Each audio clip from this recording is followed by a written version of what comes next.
നമസ്കാരം. വിനാശകാലെ വിപരീത ബുദ്ധി എന്ന് നമ്മൾ കേട്ടിട്ടുണ്ട്. അതുപോലെ തന്നെ മറ്റൊരു പഴഞ്ചൊല്ലാണ് വെളുക്കാൻ തേച്ചത് പാണ്ടായി എന്നത്. ഇത് രണ്ടും ഒരുപോലെ അന്വർത്ഥമാകുന്ന ഒരു സാഹചര്യത്തിലൂടെയാണ് നമ്മുടെ മുഖ്യമന്ത്രി പിണറായി വിജയനും ഈ സർക്കാരും ആ പാർട്ടിയും കടന്നു പോകുന്നത്. വെളുക്കാൻ തേക്കുന്നതെല്ലാം പാണ്ടാകുന്നു. മാത്രമല്ല വിനാശകാലെ വിപരീത ബുദ്ധി പ്രവർത്തിച്ചു കൊണ്ടിരിക്കുന്നു. ഏറ്റവും ഒടുവിലത്തെ വിപരീത ബുദ്ധി പോറ്റിയെ കേറ്റിയെ എന്ന വളരെ സരസമായ ഒരു പാട്ടിൻ്റെ പിന്നാലെ പോയി അത് മതവികാരം വ്രണപ്പെടുത്തുന്ന ഒന്നാണ് എന്ന് സർക്കാർ തന്നെ പറഞ്ഞ് കേസെടുപ്പിച്ചതാണ്. വാസ്തവത്തിൽ വളരെ ചിരിയോടെ, വളരെ സൗഹൃദത്തോടെ, ഊഷ്മളതയോടെ എല്ലാവരും കേട്ട, വിശ്വാസികളും അവിശ്വാസികളും കേട്ട ഒരു പാട്ടായിരുന്നു പോറ്റിയെ കേറ്റിയെ സ്വർണം ചെമ്പായി മാറ്റിയേ എന്നത്. അതിനേക്കാൾ മനോഹരമായി ആ സംഭവത്തെ, ആ കൊള്ളയെ ചിത്രീകരിക്കാൻ മറ്റാർക്കും കഴിയില്ല, മറ്റൊരു വരിക്കും കഴിയില്ല. പോറ്റിയെ, അതായത് ഉണ്ണികൃഷ്ണ പോറ്റിയെ സന്നിധാനത്തിൽ കയറ്റി അങ്ങനെ പോറ്റി കയറിക്കഴിഞ്ഞപ്പോൾ അവിടെ ഉണ്ടായിരുന്ന സ്വർണം ചെമ്പായി മാറി. സ്വർണം കെട്ടവൻ ആരപ്പ? സഖാക്കളാണ് അയ്യപ്പ. ഇതാണ് അതിൻ്റെ ഒരു കൺക്ലൂഷൻ. ആരാണ് സ്വർണം കെട്ടത്? സഖാക്കളാണ്. അങ്ങനെ അയ്യപ്പനോട്, അയ്യപ്പ നിന്റെ ചുറ്റുമിരിക്കുന്ന സ്വർണം പോലും അടിച്ചു മാറ്റുന്ന തരത്തിലേക്ക് നിന്റെ കാവലേൽപ്പിച്ചിരിക്കുന്ന സഖാക്കൾ മാറിയിരിക്കുന്നു എന്ന് വളരെ സരസമായി പറഞ്ഞിരിക്കുന്ന ഒരു പാട്ട്. ആ പാട്ട് തീർച്ചയായും സഖാക്കൾക്ക് അസ്വാരസ്യം ഉണ്ടാക്കും. അസ്വാരസ്യം ഉണ്ടാക്കുമ്പോൾ സഖാക്കൾ ചെയ്യേണ്ടത് എന്താണ്? അവഗണിക്കണം. പകരം എന്ത് ചെയ്തു? ഈ പാട്ട് അയ്യപ്പ ഭക്തരെ വ്രണപ്പെടുത്തുന്നു. ഈ പാട്ട് വഴി മതകലഹം, മതഭിന്നത ഉണ്ടാവാം എന്ന് പറഞ്ഞുകൊണ്ട് പരാതി കൊടുത്തത് CPM, കേസെടുത്തത് CPMന്റെ പോലീസ്. ഇരട്ടത്താപ്പിന്റെ കഥ പോട്ടെ, നമ്മൾ കണ്ടതാണ്. ഭഗവാന്റെ വിഗ്രഹത്തിലേക്ക് ആർത്തവത്തുള്ളികൾ വീഴ്ത്തി പുരോഗമനം പറഞ്ഞവരാണ്. മാളികപ്പുറത്ത് അമ്മയെ കെട്ടിച്ചു വിടാൻ വേണ്ടി യോഗം നടത്തിയവരാണ്. അതൊക്കെ പോട്ടെ. CPM എന്ന് പറഞ്ഞാൽ ഇരട്ടത്താപ്പാണ്, അതൊന്നും വേണ്ട. പക്ഷെ ഒരു തരത്തിലും നിലനിൽക്കത്തില്ലാത്ത ഒരാരോപണം, ആ ആരോപണത്തിന്റെ പേരിൽ കേസെടുത്ത് ആ പാട്ടെഴുതിയ മനുഷ്യരെ അവരുടെ മതത്തിന്റെ പേരിൽ പ്രതികളാക്കി ജയിലിലടയ്ക്കാൻ നടത്തിയ ഗൂഢാലോചന. ആരും വീണുപോയില്ല, ഒരു ഭക്തനും വീണുപോയില്ല. ഏതോ ഒരു പ്രകാശ് കുഴിക്കാരയ്ക്കായിരുന്നു സർക്കാരിന് വേണ്ടി ഇടനിലപ്പണി ചെയ്തത്. പിന്നീട് അയാൾ തന്നെ സ്വയം കുറ്റപ്പെടുത്തിക്കൊണ്ട് രംഗത്തെത്തി. ഞാൻ അറിഞ്ഞില്ല, ഞാൻ ചെയ്തില്ല എന്നൊക്കെ പറഞ്ഞുകൊണ്ട്. പക്ഷെ അതിനപ്പുറത്തേക്ക് ഒരു അയ്യപ്പ ഭക്തന്റെയും വികാരം വ്രണപ്പെട്ടില്ല. ഒരു അയ്യപ്പ ഭക്തനും ഈ പാട്ടിന്റെ പുറത്ത് എഴുതിയവന്റെ മതം തെരഞ്ഞു പോയില്ല. മാത്രമല്ല അയ്യപ്പൻ എന്ന സാർവദേശീയമായ ഒരു വികാരത്തെ എല്ലാ മതക്കാർക്കും ചർച്ച ചെയ്യാൻ പറ്റുന്ന ഒരു സംഭവമാക്കി മാറ്റാൻ കഴിഞ്ഞു എന്ന പ്രസക്തി കൂടിയുണ്ട്. കൗതുകമുണർത്തുന്ന കാര്യം അതല്ല. നാളുകളായി നമ്മൾ നമ്മുടെ പാട്ടാണ് എന്ന് കരുതി വിശ്വസിച്ചിരുന്ന പള്ളിക്കെട്ടെ ശബരിമലയ്ക്ക് കല്ലും മുള്ളും കാലിക്കുമെത്തെ എന്ന വിശ്വപ്രസിദ്ധമായ അയ്യപ്പ ഭക്തിഗാനത്തിൻ്റെ സംഗീതം, അതിൻ്റെ ട്യൂൺ യഥാർത്ഥത്തിൽ പരമ്പരാഗതമായി തമിഴ്നാട്ടിലെ ഒരു ദർഗയിലെ സൂഫികൾ പാടിക്കൊണ്ടിരുന്നതാണെന്നും അത് അല്ലാഹുവിനെ സ്തുതിക്കാനുള്ള ഏകദൈവമാണ് അല്ലാഹു എന്ന തരത്തിലുണ്ടായിരുന്ന പാട്ട്, ആ പാട്ടിൻ്റെ ഒരു സാർവദേശീയതയെ ഉൾക്കൊണ്ടുകൊണ്ടാണ് ഈ പള്ളിക്കെട്ടിന് രൂപം കൊടുത്തതെന്നും ഇപ്പോൾ വ്യക്തമായിരിക്കുന്നു.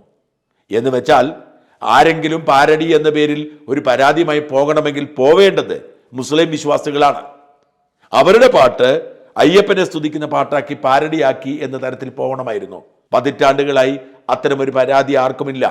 എല്ലാവരും ഇത് അയ്യപ്പ ഭക്തിഗാനമായി കൊണ്ടാടുന്നു. സകല മനുഷ്യരും ആ പാട്ട് ഏറ്റുപാടുന്നു.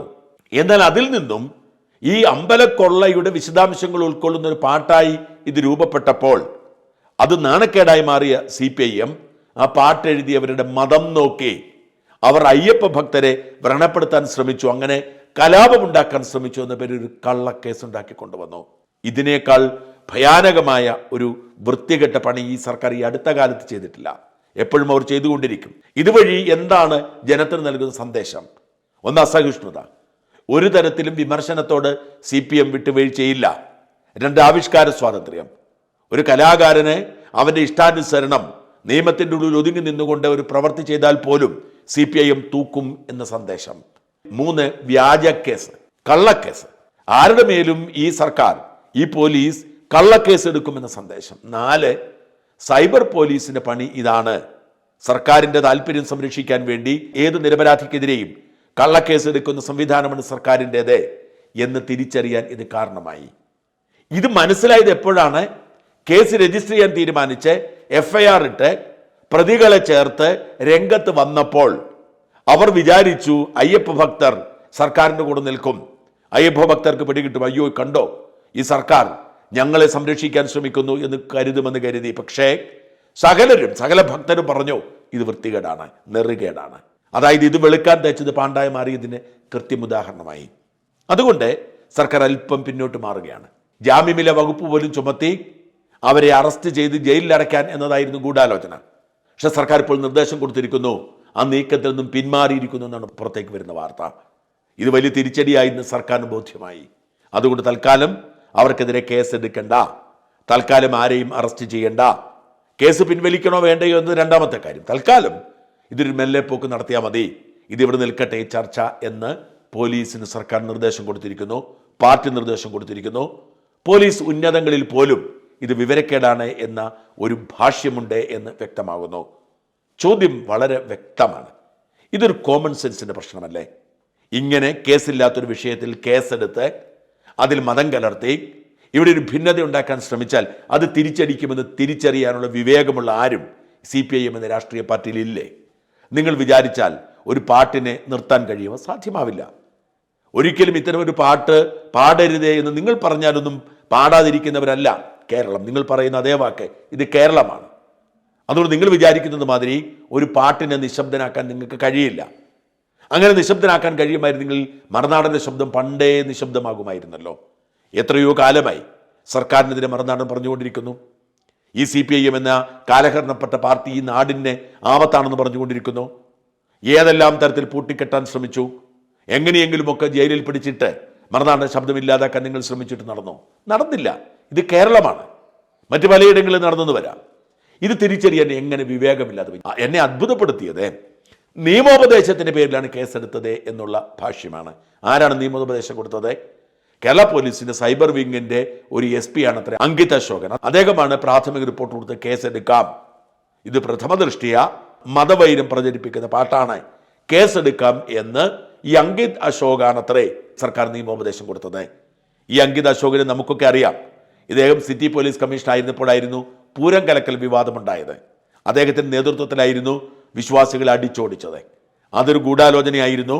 അജിത് കുമാറിന്റെ തിരക്കഥയിൽ രൂപപ്പെട്ട സുരേഷ് ഗോപിക്ക് വേണ്ടിയുള്ള തിരക്കഥയായിരുന്നു എന്ന് പിന്നീട് വ്യക്തമായി. അത്തരത്തിൽ സർക്കാർ അവരുടെ താല്പര്യങ്ങൾ സംരക്ഷിക്കാൻ ഉപയോഗിക്കുന്ന ഒരു ഉദ്യോഗസ്ഥനാണ് അങ്കിത് അശോക് എന്ന് അദ്ദേഹം തെളിയിച്ചിട്ടുണ്ട്. ഈ അങ്കിത് അശോക് ഇങ്ങനെ ഒരു ഉപദേശം കൊടുത്തു, സർക്കാരിനെ വെട്ടിലാക്കിയതാണോ, അതോ സർക്കാരിന് എന്താവശ്യപ്പെട്ടാലും അത് ചെയ്തു കൊടുത്ത് ശീലിച്ചതുകൊണ്ട് ചെയ്തതാണോ, അല്ലെങ്കിൽ ഇതെങ്ങനെ കേസാവും എന്ന് ചോദിച്ച് ഇത് തള്ളിക്കളയാനുള്ള വിവേകമുണ്ടാവേണ്ടതല്ലായിരുന്നു?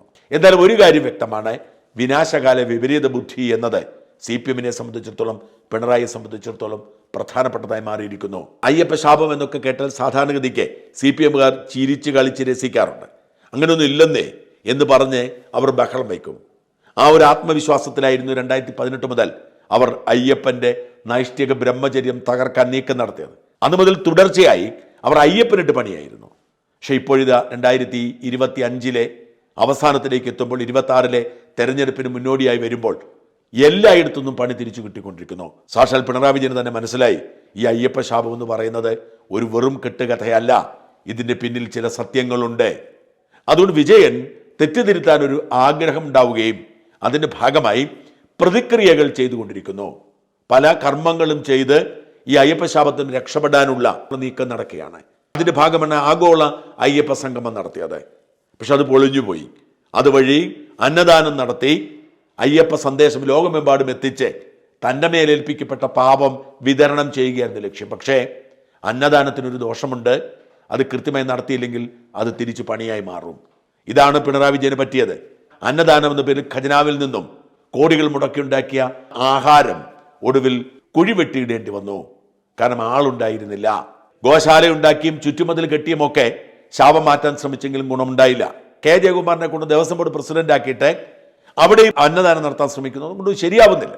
എല്ലാ അർത്ഥത്തിലും പിണറായി വിജയന് തിരിച്ചടിയാണ്. ഒരു പ്രതിക്രിയയും ഗുണം ചെയ്യുന്നില്ല. എന്ത് ചെയ്യാൻ ശ്രമിച്ചാലും അത് പാരയായി മാറുന്നു. പിണറായിയുടെ രോഗാവസ്ഥ വഷളായിരിക്കുന്നു. മകനും മകളും പ്രതിക്കൂട്ടിലാവുന്നു. ഇനി ഭാര്യയുടെ പേര് കൂടി മാത്രമേ വലിച്ചൊഴിക്കാനുള്ളൂ. എല്ലാ അർത്ഥത്തിലും തിരിച്ചടി കിട്ടിക്കൊണ്ടിരിക്കുന്നു. വളരെ തന്ത്രപരമായി നീക്കിയ നീക്കങ്ങളുടെ ഭാഗമായി 3ാം തുടർഭരണം ഉണ്ടാവും. മരുമകനിലേക്ക് അധികാരം കൈമാറാം എന്നൊക്കെ കരുതിയത് വെറുതെയാവുന്ന തരത്തിൽ തദ്ദേശ സ്വയംഭരണ സ്ഥാപനങ്ങളിലെ തെരഞ്ഞെടുപ്പ് വരുന്നു. ED-യുടെയും മറ്റും കേസുകൾ വരുന്നു. ശബരിമലയിൽ കട്ടുപിടിക്കാൻ ശ്രമിച്ച സഖാക്കൾ ഓരോരുത്തരായി ജയിലിലാവുന്നു. അങ്ങനെ കണ്ടകശനിയുടെ ഒരു വല്ലാത്ത ആക്രമണ പരമ്പരയിലൂടെ കടന്നു പോവുകയാണ് പിണറായി വിജയൻ. തൊട്ടതെല്ലാം പിഴയ്ക്കുകയാണ്. അയ്യപ്പ കോപം ഇല്ല എന്ന് ആരെങ്കിലും പിണറായിയുടെ അടുത്ത് എന്ന് പറഞ്ഞ പിണറായി ഇറക്കി വിടുമെന്നാണ് കേട്ടത്. കാരണം അക്ഷരാർത്ഥത്തിൽ അനുഭവിക്കുകയാണ്. അല്ലെങ്കിൽ ഇപ്പോൾ ഈ പോറ്റി എന്ന വയ്യാവേലി എടുത്ത് തലയിൽ വയ്ക്കുമെന്ന് അത് ആ വഴിക്ക് പോയാലേ. പോറ്റിയെ കയറ്റി എന്ന പാട്ടിനെ പിടിച്ച് എന്തെല്ലാം പഴി ചോദിച്ചു വാങ്ങി. ഇപ്പോൾ സർക്കാർ ആ കേസിൽ നിന്ന് പിന്മാറുന്നു, ഭയന്ന് പിന്മാറുന്നു എന്ന് വേണമെങ്കിൽ പറയാം. എന്താണ് ജനത്തിന് ഇഷ്ടം, എന്താണ് ജനത്തിന് വേണ്ടാത്തത് എന്ന് തിരിച്ചറിയാൻ പിണറായി വിജയനും സഖാക്കൾക്കും കഴിയാതെ പോകുന്നു. അവർ പണി ചോദിച്ചു വാങ്ങുന്നു. പിണറായിയുടെ കഷ്ടകാലം തുടരുകയാണ്. മാളികപ്പുറത്തമ്മയെ കൊണ്ട് വിവാഹം നടത്തി അയ്യപ്പനെ ഇറക്കി വിടണം എന്നതായിരുന്നു പിണറായിയുടെ ആഗ്രഹം. അയ്യപ്പൻ അവിടെ ഇരുന്ന് കുലുങ്ങിച്ചിരിക്കുകയാണ്. ഇങ്ങനെയൊക്കെ ഒരു ഭക്തർക്കും കൊടുക്കേണ്ട അവസ്ഥ അയ്യപ്പന് ഇതിനു മുമ്പുണ്ടായിട്ടൊരു പ്രതികാരദാഹിയല്ല. എന്നിട്ടും ഭഗവാൻ അയ്യപ്പന് ഇങ്ങനെയൊക്കെ പെരുമാറേണ്ടി വരുന്ന ഒരു സാഹചര്യത്തിൻ്റെ സൃഷ്ടി ഇവന്മാർ തന്നെയാണ്. ഇപ്പം അനുഭവിച്ചേ മടങ്ങാൻ കഴിയൂ.